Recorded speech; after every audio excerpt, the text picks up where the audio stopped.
We continue with Act 1, Scene 7, from line 28. Now remember, the first part of Act 1, Scene 7 is where Macbeth is busy debating with himself whether they should or should not continue with this idea. Actually, he says the whole time that he should not continue with this.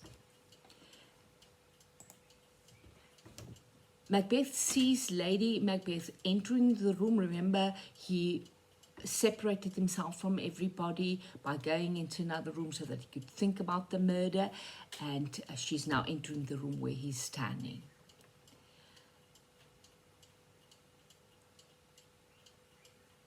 Macbeth speaks. How now? What news? He has almost sobbed. Why have you left the chamber? Hath he asked for me? Know you not he has? We will proceed no further in this business. He hath honoured me of late, and I have bought golden opinions from all sorts of people, which would be worn now in their newest gloss, not cast aside so soon. In reply to Macbeth's question, what news, Lady Macbeth tells him that he, King Duncan, has almost finished his meal. She demands to know the reason for Macbeth's leaving the chamber. Macbeth doesn't answer her question. He is determined now. He seems ready to take charge to make a stand against his wife. He states that they should not continue or proceed with this business of killing King Duncan. He gives the reasons. 1. Duncan has honoured him by making him Thane of Cawdor and also by coming to visit him at his castle. 2. He has gained the respect of people. People now think very highly of him as he is the war hero.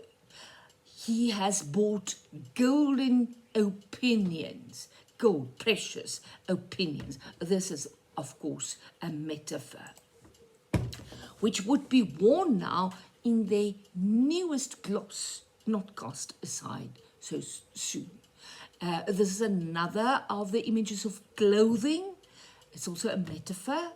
The valuable opinions of other people, due to his prowess in war, are still new, like clothes, new clothes that have a sheen or a gloss to them.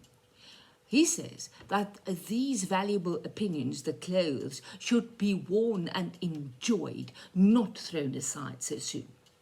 But Macbeth is no match for his wife. She's very persuasive and uses various techniques to get him to do what she wants, even if he has qualms about it. Let's read her reaction to this. Was the hope drunk wherein you dressed yourself? Hath it slept since, and wakes it now to look so green and pale at what it did so freely? From this time, such I account thy love. Art thou afeard to be the same in thine own act and valour as thou art in desire?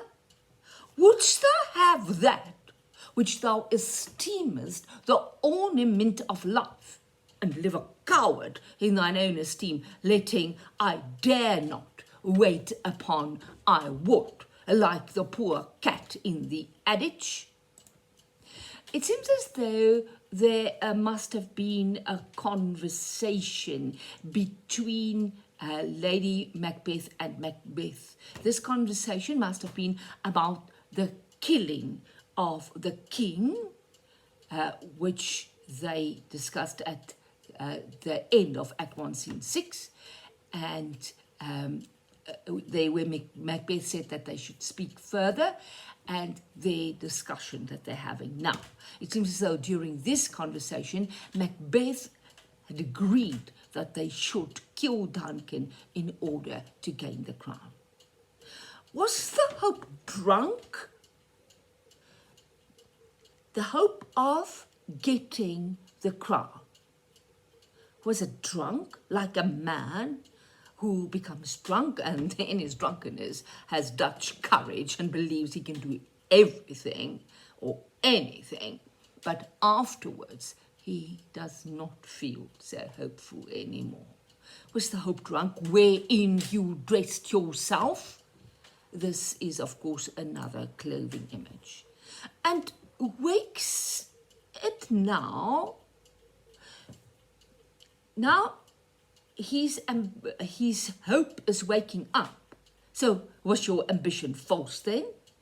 In other words, what is she implying? She cannot rely on him. She continues the image of someone being drunk, like someone who is suffering from a hangover. He does not have the same courage as he had the previous night. Now, his ambition is sick, green and fearful and pale. She gets nasty. She says, from now on, she will consider his love to be as weak as his ambition, his undertaking to have Duncan killed. Now we get to an important point that you must bear in mind actually all along. Remember, Shakespeare lived in mostly the Elizabethan age, but also in the Jacobean age. Now, in the Elizabethan or Jacobean period, having courage was very important to a man. If he did not show courage, he was weak and worthless, not worthy of being called a man. Now, Elizabethan, the reign of Queen Elizabeth I, she ruled from 1558 to March 1603, and after that came King James. He was the first King James of England, but he was already King James of Scotland. And he ruled in England and Ireland, as well as Scotland, from March 1603 until his death. So, bearing that in mind, Lady Macbeth attacks his courage. Art thou afraid, being without courage, to be the same in thine own act and valour as thou art in desire? It is a rhetorical question because she knows his reply will be that he does have the courage. She implies if he does not have the courage to kill Duncan, then he's not a man.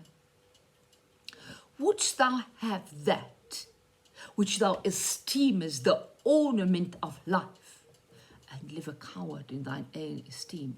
It's important that you take note of the fact that now she shows how important becoming the king is to Macbeth.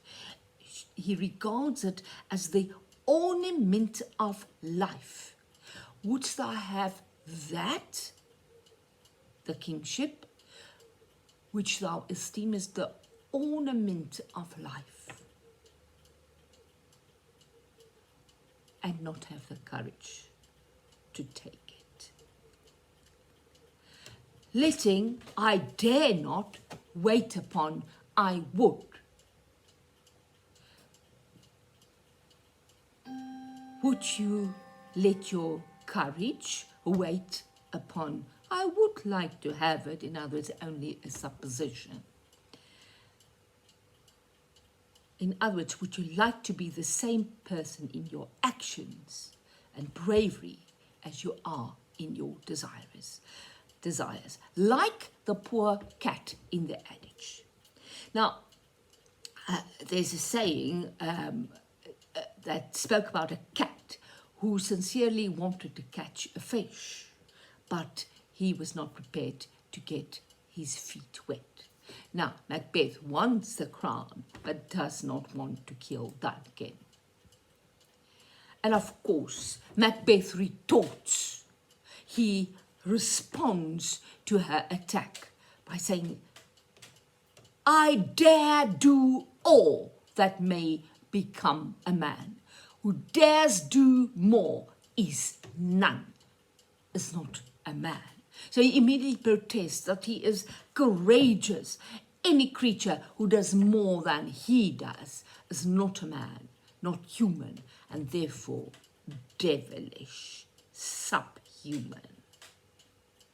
Lady Macbeth's response, what beast was it then that made you break this enterprise to me? When you durst do it, then you were a man. And to be more than what you were, you would be so much more the man. The whole force of her argument relies on the direct dramatic contrast between Macbeth's statement that he is a man in line 46 and the idea of the beast. She belittles him. She makes fun of him. She mocks him. He is a beast. What beast was it then that made you break this enterprise to me? He undertook to kill Duncan before in that missing conversation so that they could realize their ambition. Now, then he was a man. Now he must have become a beast when he breaks his undertaking.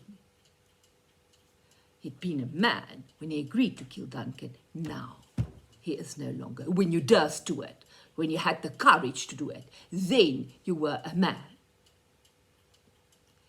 Then I considered you to be a man. And now she creates a desire to be more than what you were. You would be so much more the man. So when he undertook to kill Duncan, he was a man. She would consider him to be far more than just a man. He would gain stature in her eyes if he kills Duncan. She implies that she would think he's a coward and not worthy to be called a man if he does not go through with the plan of killing Duncan. We continue with her response. Nor time nor place did then adhere, and you would make both.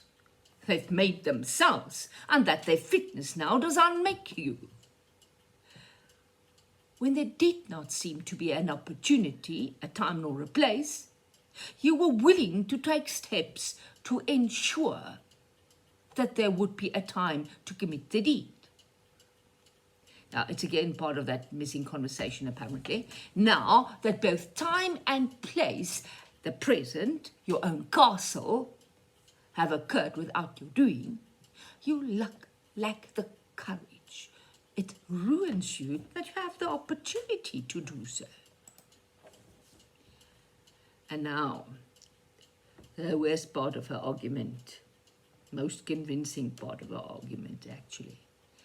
I have given suck and know how tender it is to love the babe that milks me.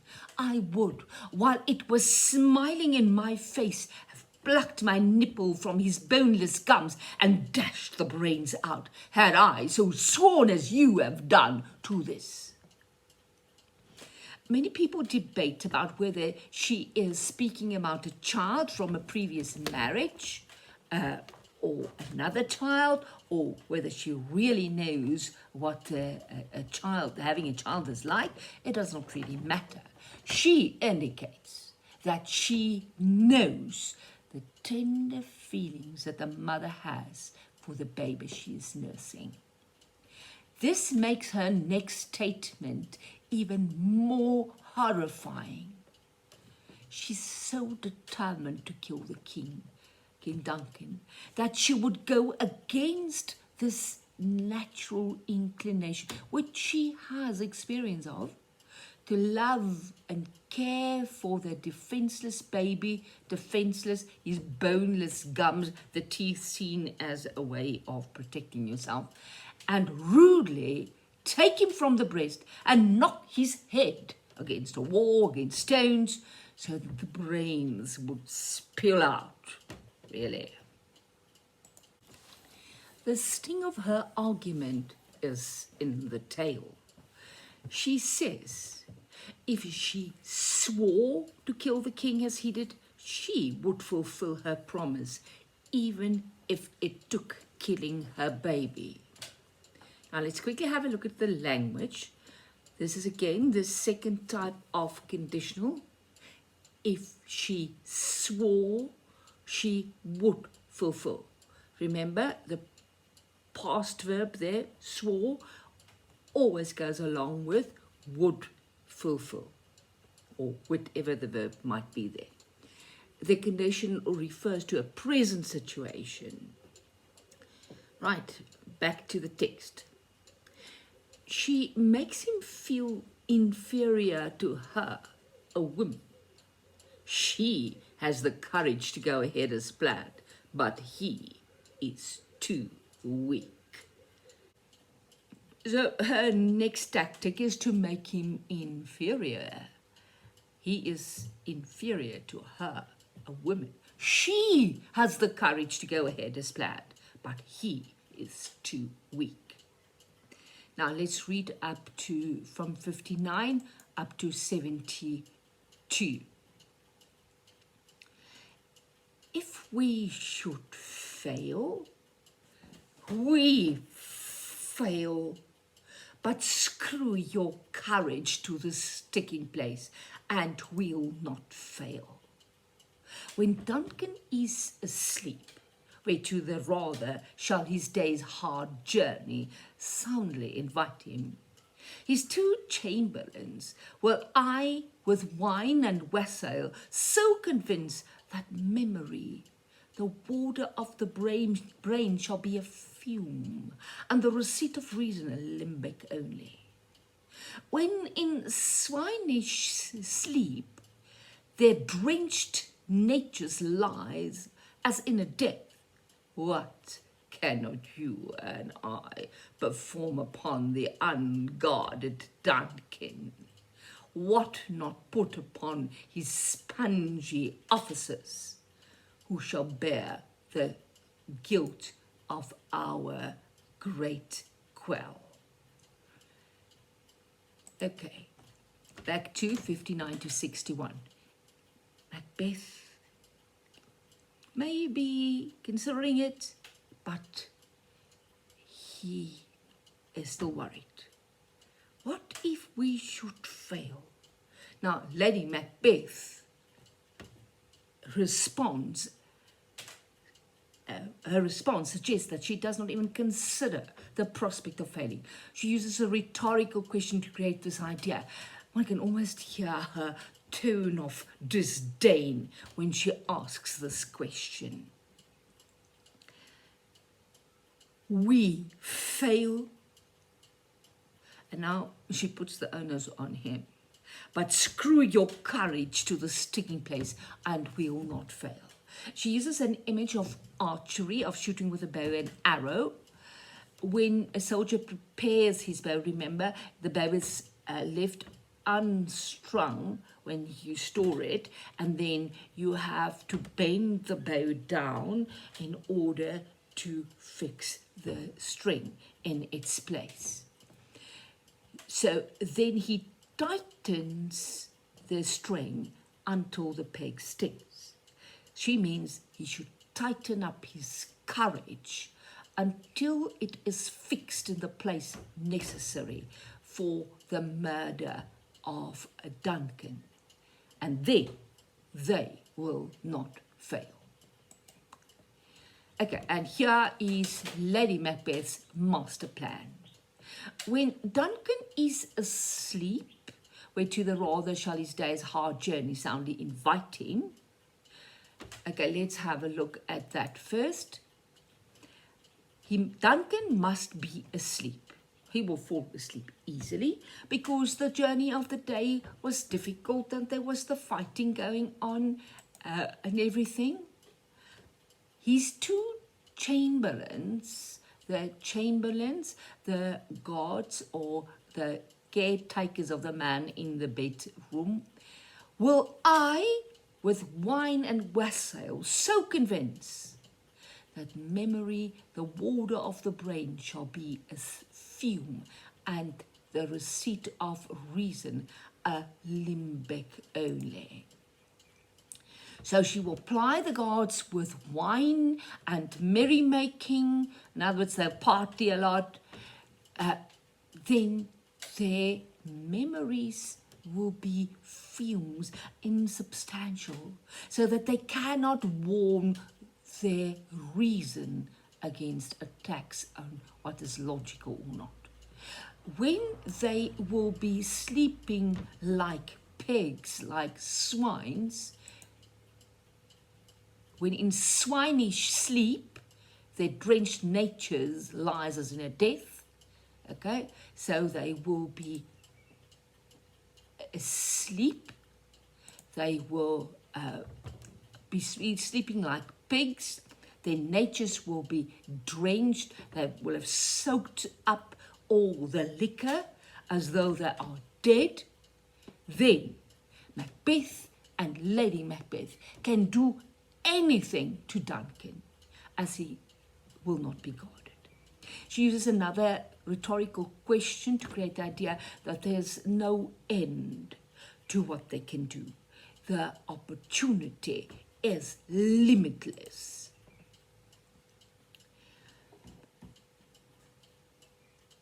They will not be able, the two spongy officers will not be able to deny anything of the great quell. They can then blame the officers, in other words. What not put upon his spongy officers who shall bear the guilt of our great quell? The word quell and the word kill, they have the same root back in history. Take note of her use of shall. It is definite. They, the chamberlains, shall bear the guilt of the murder. There is no if about it. A bit of language again. I and we shall, the rest of the world will, except if it is definite, a promise. Now, Macbeth's response to her: bring forth men children only, for thy undaunted mettle should compose nothing but males. Macbeth is filled with admiration for Lady Macbeth. See how much he admires her. She has all the qualities of a man. She is as courageous as a man. She should have only male babies, because her genetic makeup or characteristics should enrich a male child. Her character, her spirit, her mettle, T-M-E-T-T-L-E, is undaunted. She does not flinch in the face of adversity. What an example of gender bias. Okay, after expressing his admiration for Lady Macbeth, then he still needs some reassurance that the plan will really work. Will it not be received when we have marked with blood those sleepy two of his own chamber and used their very daggers that they have done it? So, Macbeth has become entirely converted to the murder as soon as his wife gave him a plan. Now he's just clarifying a point. When they've used the guards' daggers and painted the blood of Duncan on the faces of the drunken guards, will others immediately assume that the guards are guilty of the murder? Now, Lady Macbeth responds, who dares receive another, as we shall make our griefs and clamour roar upon his death? They will make such a show of their sorrow at the news of Duncan's death that no one will be able to think anything to the contrary. Now we'll see when the murder is committed what she does when it is discovered. She again uses a rhetorical question. The question helps to reassure Macbeth because it stresses the idea of the impossibility of any perception to the contrary. Now, Macbeth replies, I am settled, and bend up each corporal agent to this terrible feat. He states that he is now firmly decided. He's determined to continue on the road of evil. He bends each bodily corporal part to serve his purpose. This terrible accomplishment. He is aware of the horror of what they're going to do. He will bend each bodily part just as an archer will bend the bow to string his bow. He is unstoppable. Away and mock the time with fairest show. False face must hide what the false heart doth know.